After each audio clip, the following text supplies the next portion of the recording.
Hello दोस्तों, नमस्कार। एक बार फिर से आप सभी लोगों का आपके अपने यूट्यूब चैनल एजुकेशन वर्ल्ड पर हार्दिक स्वागत करता हूं। जैसा कि हम लोगों ने कल जो वीडियो देखा है, वीडियो नंबर 7, वहां पर हम लोगों ने 15 प्रश्नों का अभ्यास किया है। बचे हुए अन्य प्रश्न जो हैं, बाकी के प्रश्नों को आज हम लोग इस वीडियो नंबर 8 में कवर करेंगे। जो लोग भी यह वीडियो देख रहे हैं वो पीछे के सभी वीडियो देख लें, आप लोगों को काफ़ी लाभ मिलेगा। बहुत ही बेहतर प्रश्न है वहाँ पर और उसकी व्याख्या भी अच्छी लगेगी, उम्मीद करता हूँ आप लोगों को। तो आज हम लोग शुरुआत करेंगे प्रश्न नंबर 16 से। और यहाँ से जो प्रश्न हैं बहुत अच्छे प्रश्न हैं, आप लोगों को परीक्षाओं में सीधे मिल सकते हैं, तो आप लोग बने रहिए। चलिए शुरुआत करते हैं हम लोग इस वीडियो की, इस सेशन की, और उम्मीद करता हूँ कि आप लोगों को अच्छा लगेगा। आप लोग भी कॉपी कलम साथ में लेकर बैठिए, ताकि जो भी आपको नहीं पता है वो आप लोग नोट करते रहिए और उन्हें दोबारा रिवीजन करते रहिए, ताकि आपकी स्मृति भी बना रहे और आपको लाभ मिल सके। प्रश्न नंबर 16, भग्गू सेठ तो बहुत ही दुष्चरित्र व्यक्ति है, मैं शुद्ध वर्तनी है। यहाँ जो दुष्चरित्र लिखा है, क्या यह सही है, या फिर दिए हुए विकल्पों में कौन सा सही होगा? विकल्प ए, बी, सी या डी। किस विकल्प में दुष्चरित्र की जो वर्तनी है, जो शब्द है, वो सही लिखा है? ए, बी, सी, डी, कौन सा विकल्प यहाँ पर सही होगा? तो आप लोग जानते होंगे कि यहाँ पर जो विकल्प डी दिया है, दुष्चरित्र, यहाँ पर वर्तनी आपकी सही है, इसलिए विकल्प डी इसका आंसर हो जाएगा। क्लियर है? प्रश्न नंबर 17, इन नामों में से एक की वर्तनी अशुद्ध है। यहाँ पर जो नाम दिए हैं, बताना है कि कौन सा नाम यहाँ पर गलत लिखा हुआ है, ये आपको बताना है। क्या कौशल्या गलत लिखा हुआ है? क्या मैथिली शरण गुप्त गलत लिखा हुआ है? मेघनाद गलत लिखा है? या फिर राहुल सांस्कृतायन गलत लिखा है? किस शब्द की वर्तनी गलत है? कौन सा इसका विकल्प होगा? कौन सा इसका आंसर हो जाएगा? तो यहाँ पर जो आंसर होगा वो विकल्प डी, राहुल सांस्कृतायन जो है वो गलत लिखा है। यहाँ पर राहुल सही है, लेकिन सांस्कृतायन नहीं होता है। क्या होता है?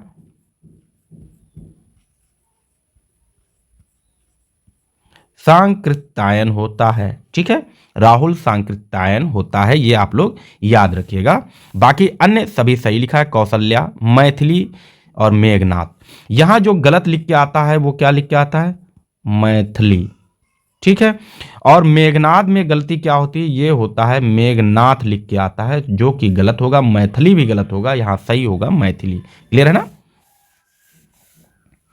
प्रश्न नंबर 18, प्रश्न नंबर 18 में कहा गया है, संज्ञा का भेद नहीं होता है। यहां 4 विकल्प दिए गए हैं और आपको बताना है कि इन 4 विकल्पों में कौन सा संज्ञा का भेद नहीं है। क्या व्यक्तिवाचक नहीं है, जातिवाचक नहीं है, निजवाचक नहीं है, या फिर भाववाचक नहीं है?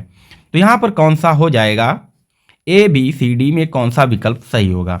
अगर आपसे पूछा जाए संज्ञा के भेद कितने होते तो आप बताएंगे 5। कौन कौन से होते हैं?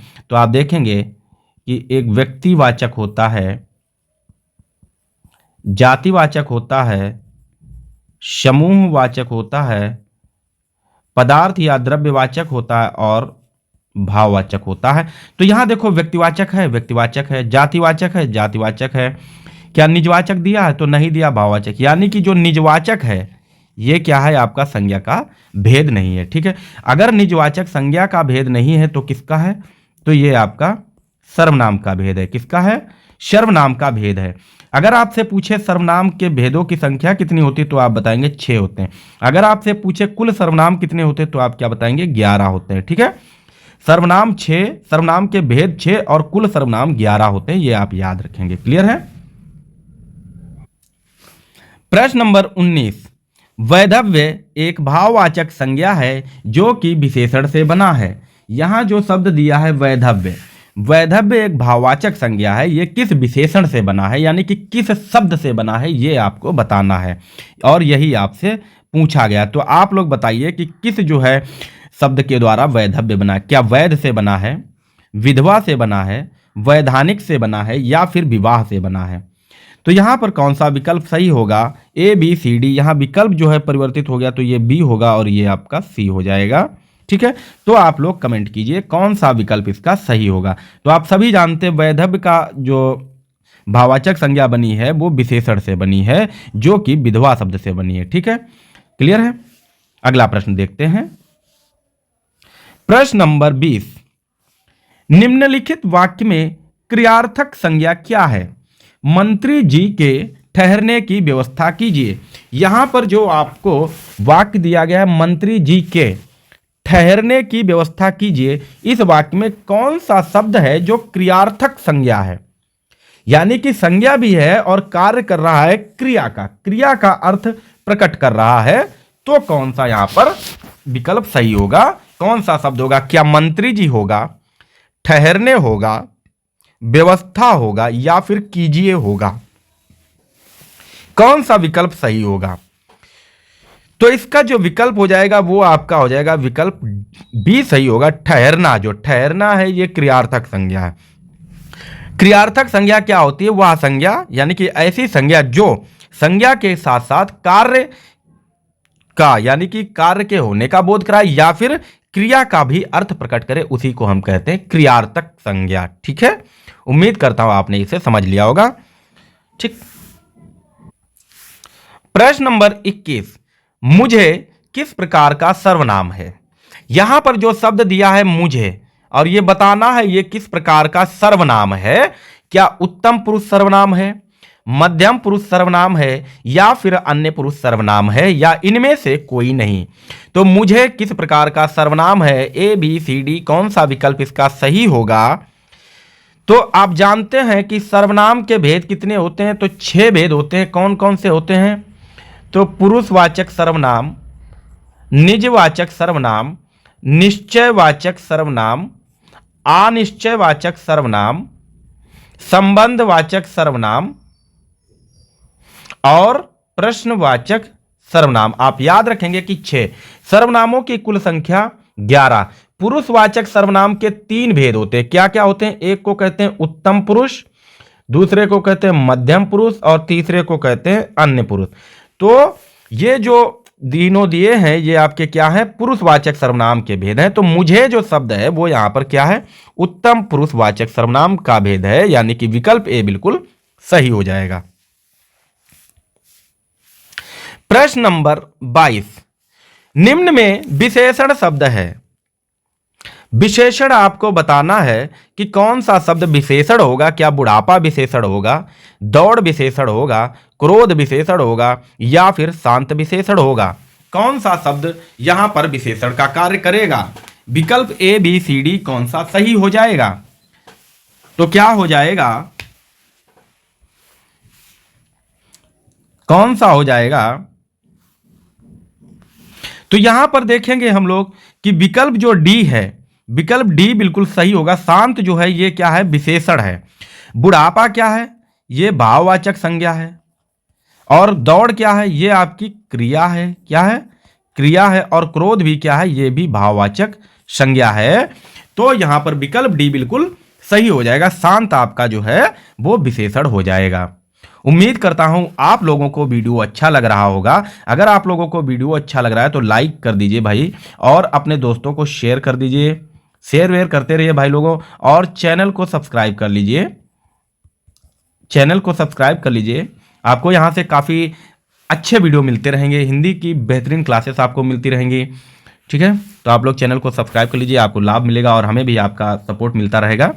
अगला प्रश्न देखते हैं।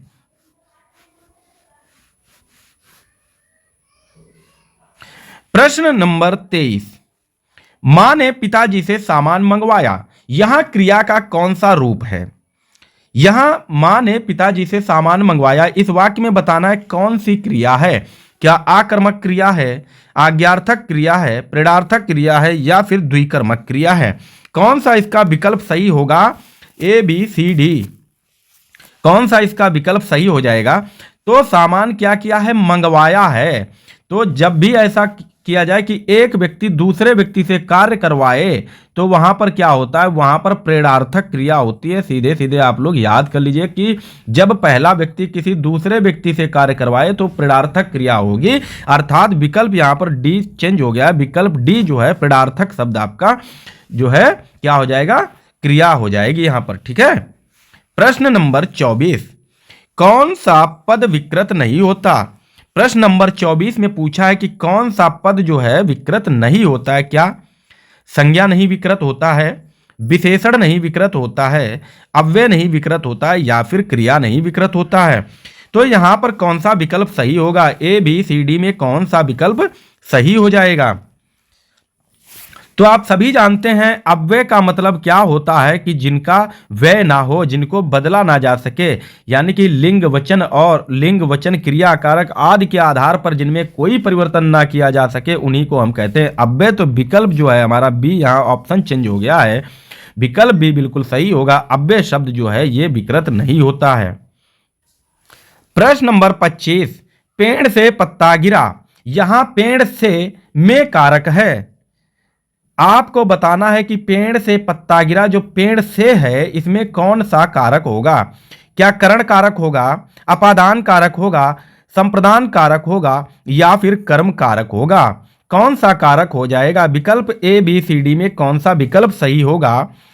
तो अगर आपसे पूछे कारकों की संख्या तो आप बताएंगे 8 होते हैं, इनकी विभक्तियां भी 8 होती हैं। ठीक है, करण कारक की विभक्ति क्या होती है? से होती है या फिर के द्वारा होती है? क्या होती है?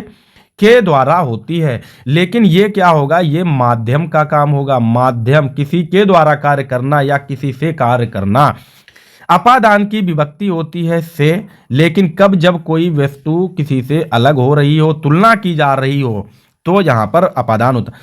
संप्रदान क्या होता है? को होता है या फिर के लिए होता है। संप्रदान क्या होता है? को या फिर के लिए। और कर्म कारक की विभक्ति होती है को। ठीक है, तो अब पेड़ से पत्ता गिरा क्या हो रहा है? एक तो विभक्ति से है, तो करण भी हो सकता है, अपादान भी हो सकता है, लेकिन मैंने क्या बताया कि अलग होने के संदर्भ में, यानी कि पत्ता पेड़ से अलग हो रहा है, तो यहां पर विकल्प सी बिल्कुल सही होगा, अपादान कारक हो जाएगा। प्रश्न नंबर 26, सभी चिट्ठियां डाक से भेजी गईं, इसमें कर्ता क्या होगा? सभी चिट्ठियां डाक से भेजी गईं, इसमें कर्ता क्या होगा? क्या डाक होगा, भेजी गई होगा, सभी होगा, या फिर चिट्ठियां होगा? कौन सा इसका विकल्प सही हो जाएगा? विकल्प ए बी सी डी में कौन सा विकल्प इसका सही होगा? यहां हम लोग देखेंगे डाक से, यानी कि डाक से भेजी गई, डाक कार्य कर रहा है का कर्म का माध्यम का माध्यम का कार्य कर रहा है, तो माध्यम मतलब क्या होगा? करण होगा, यानी कि से दिया है ना डाक से, तो ये क्या हो जाएगा? ये तो आपका करण हो जाएगा। भेजी गई, भेजना क्या है? ये कार्य हो रहा, अर्थात ये आपकी क्रिया हो जाएगा। सभी क्या है? तो सभी बता रहा है, चिट्ठियों की विशेषता बता रहा है, तो सभी क्या होगा? ये आपका विशेषण हो जाएगा। क्या होगा? ये आपका विशेषण हो जाएगा। और चिट्ठियां यहां पर ये क्या हो जाएगा? ये आपका कर्ता हो जाएगा। क्या हो जाएगा? कर्ता हो जाएगा। अतः विकल्प डी बिल्कुल सही हो जाएगा। आंसर विकल्प डी होगा। प्रश्न नंबर 27, गधा का तत्सम रूप है, यहां पर आपको बताना है कि गधा का तत्सम रूप क्या होगा, अर्थात गधा ये लिखा है, ये आपका क्या हो गया? तद्भव हो गया।